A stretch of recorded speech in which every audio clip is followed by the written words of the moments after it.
I consumed a lot of media in December.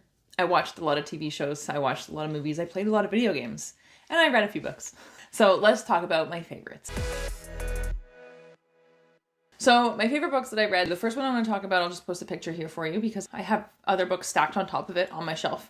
And I don't feel like moving them around to get it out. But it was A Boy Called Christmas by Matt Haig, which is actually a reread for me, but I don't think I talked about it the first time I read it. I read it for the first time last Christmas, and it is just a delight. And I read it again this year so that I could read the sequel, which I didn't really need to, but it was still so much fun to read it again. A Boy Called Christmas is essentially a Santa origin story, and it is about Nicholas, aka Santa, before he comes Santa, whose dad goes off on an expedition to find proof of Elfheim, and he leaves Nicholas home with his horrible evil aunt, and Nicholas takes it upon himself to try and follow his dad and find Elfheim himself, and adventures ensue. It's very funny. It's so silly and clever and fun, and it was just a delight. And this time when I read it, I tabbed all of the parts that made me laugh out loud, and there's a lot of tabs in there because it's so silly and it's so much fun. And the next book that I have here is The Afterlife of Holly Chase by Cynthia Hand, and I really liked this. This was really great. So this is, I feel like it's not a retelling of A Christmas Carol, because in this story, A Christmas Carol is a thing that exists, and it is about a company who basically takes on this Scrooge tradition and does the 3 ghosts Christmas Eve visit with someone who needs it literally every year, and they have like offices all around the world, and this gets done in like every country. It is about Holly, who has been chosen one year as like the Scrooge, essentially, to be rehabilitated with these 3 ghosts that visit her, and she fails and dies.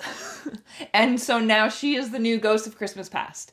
And in her 5th year being the ghost of Christmas Past, this year's Scrooge is gorgeous, and she has a big crush on him, and she breaks all these rules so that she can talk to him, and it is so much fun. And it had like a lot of serious, deep stuff in it as well. I feel like it had a really good balance of silly fun and serious stuff going on. So I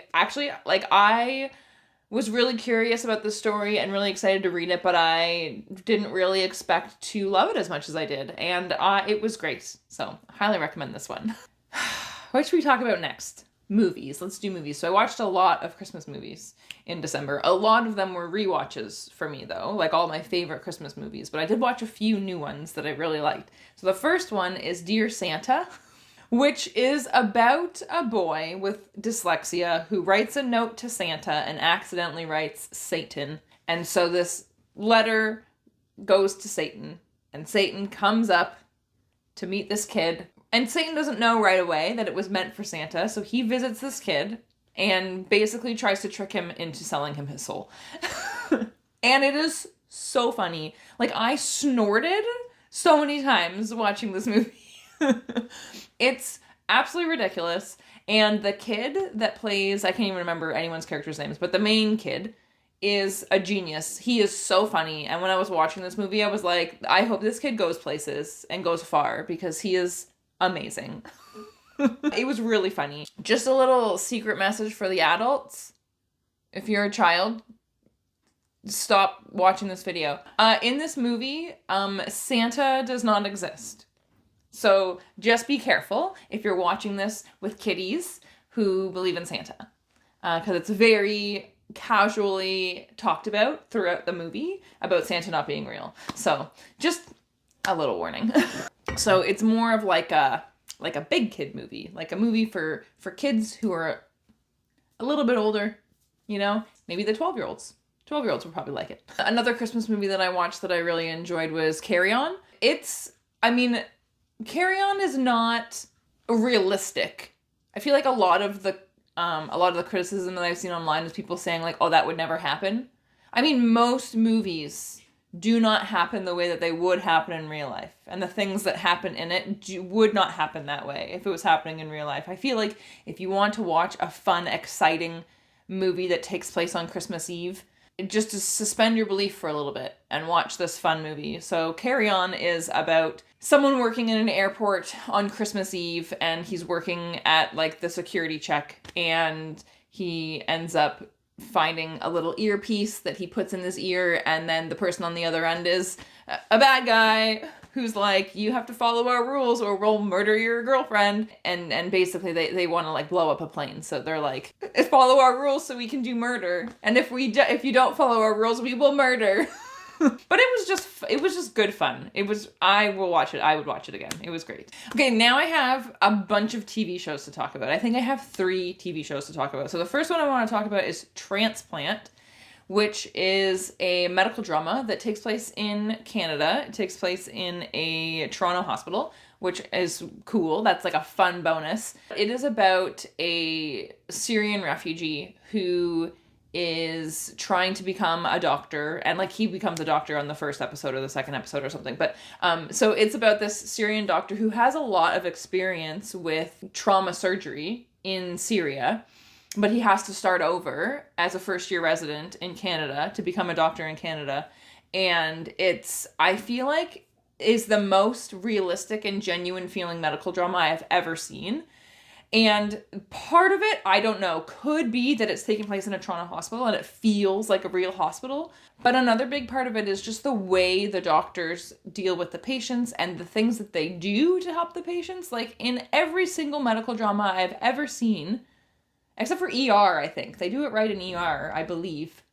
I can't really remember though. But pretty much every single medical drama, the doctors that it's following are doing all of the things that other people who work in the hospital would be doing. Like they're transporting the patients from test to test and room to room. They're the ones who are doing the CT and the MRIs and the X-rays. And they're the ones who are looking at the results for these things and making diagnoses.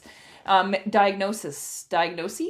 the ones who are diagnosing things by looking at the actual images instead of like reading the reports that the radiologist has written up. They're the ones, like, they do literally everything. And in this show, I feel like the workload is split up among who would normally be doing it. So in this show, if someone needs to go for an MRI, they're like, okay, we need to get someone to bring them up to an MRI. And then they're like, let me know when their MRI results come back. And then they're like, helping other patients. And then they're like, oh, their MRI results are here. Let's see what's going on. Like normal, like real life. But the other thing about this show is that I was immediately hooked. I was immediately invested in these characters' lives, like from the very beginning of the first episode. I think it does an incredible job of dealing with the lives of the doctors and making them feel like real people that we care about and having interesting real life issues. I just think this show is so well done, and the acting and like the camera movements and just everything about the show feels very real to me and very realistic. It doesn't feel like a performance. Like it's so like raw and genuine to me. It's great. I highly recommend. Another TV show is Skeleton Crew, which is a new Star Wars show that is geared towards like kids and family. And it is so much fun. So essentially it is about a group of kids on a planet who find a spaceship and accidentally fly it to space and get lost in space. They also end up teaming up with some criminal who's played by Jude Law, and they try to get him to help them find their way home. And it is so much fun. It is so much fun. Like I am thoroughly enjoying it. Now that I'm recording this, the first 6 episodes are out. The 7 might be out by the time this goes up though. And I have seen the first 5 episodes so far, and it's just a delight. And the kid from Dear Santa, who I loved and said I hope goes places, is in the show. He plays Neil, who is my favorite. I'm pretty sure he's everybody's favorite. And I'm so happy for this kid that he is already going places. Good for you. You deserve it. He deserves it. That was me talking to him. The other show that I would like to talk about is Nobody Wants This, which is a Netflix original, so it should be on everybody's Netflix. It is starring Kristen Bell and Adam Brody, and it is about Kristen Bell's character who has a podcast with her sister where they talk about dating and relationships and sex and stuff. And she falls in love with a rabbi, and their relationship is so cozy. Like they are so comfortable with each other. And a lot of the show just follows the growth of their relationship and them loving each other and caring so much about each other. It's also funny, and there's like a few, hiccups that happen within the relationship. But this show just felt like a hug to me. It was so cozy, and my mom and I watched it in one sitting. And I'm so excited for season 2. They have already announced that they have been renewed for a second season, but it is so good. And I can't really say much else about it. I feel like it's a pretty short season, and talking too much about it is going to get into spoiler territory, I feel like, but I love them together. I love their relationship. I love their energy, the energy they have with each other, just the whole energy of the show. It's so cozy. It's a delight. It's delightful, like wonderful. I also played some video games in December. I played quite a few video games. And I'm going to talk about my 2 favorites from the month, which the first one is A Plague Tale: Innocence, which is the first game in a duology. I don't know if there's going to be more. There might be. But right now there's 2 games. A Plague Tale: Innocence is the first one. And it is a narrative-based adventure game. And it takes place in France in the 1300s during plague times. So you play as Amicia, who has a 5-year-old brother that she doesn't know very well because he's always sick and he's kept in another room and her mom is always taking care of him.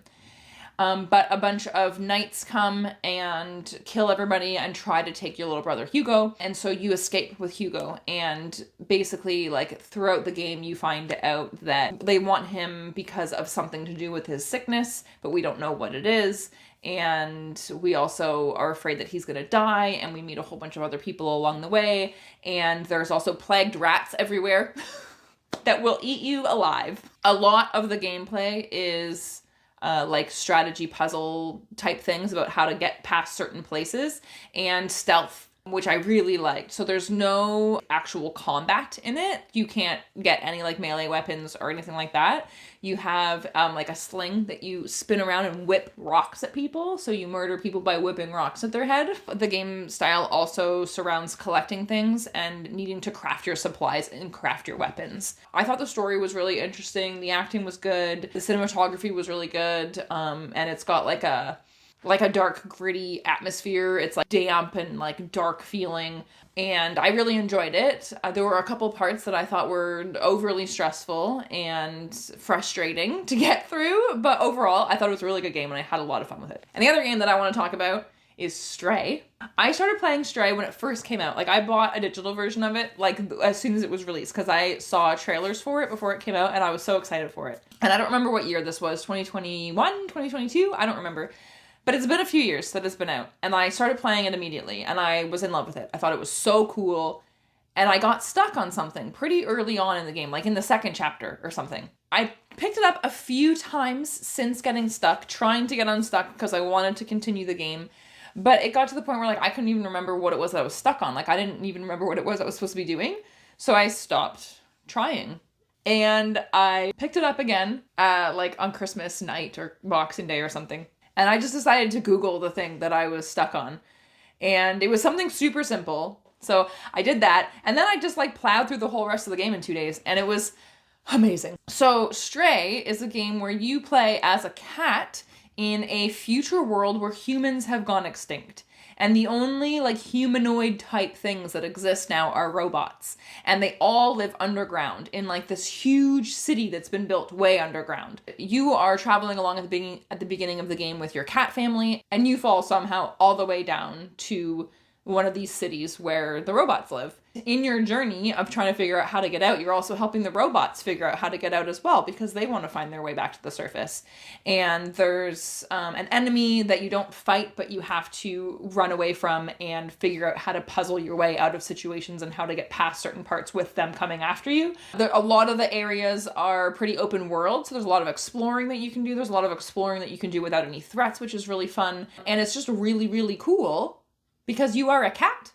And a lot of the gameplay revolves around doing things that only cats can do, like getting into certain areas in certain ways that only a cat would be able to do. The movements of the cat is really, really cool. When he does a big jump, he does a meow, and it's so cute. You can get him to scratch carpets and trip people, knock like bottles off of tables, all the fun cat stuff. And then I thought the story was really interesting. The story is basically just revealed through talking to robots and finding memories, but it was really good. It got really emotional, and I loved it so much, and I still cannot stop thinking about it, and I want to play it again immediately. If I ever get on Twitch properly, I'll probably play that on Twitch, but I don't know if have the energy for it. But if it's something I keep talking about wanting to do, and I've done it a couple times, but not like fully properly. Like, I've just been doing it directly from my PlayStation. But if I got like a setup done up properly, I would definitely play that game on there. It is so good. Like, I loved it so much. I loved it. Oh my God. Those are all of the things that I wanted to talk about. Stay tuned for my favorite reads of 2024 video, and also my favorite video games of 2024. I'm pretty excited to film those 2 videos, so watch out for them in the next few weeks. And I guess that's all. Have a good day. Bye.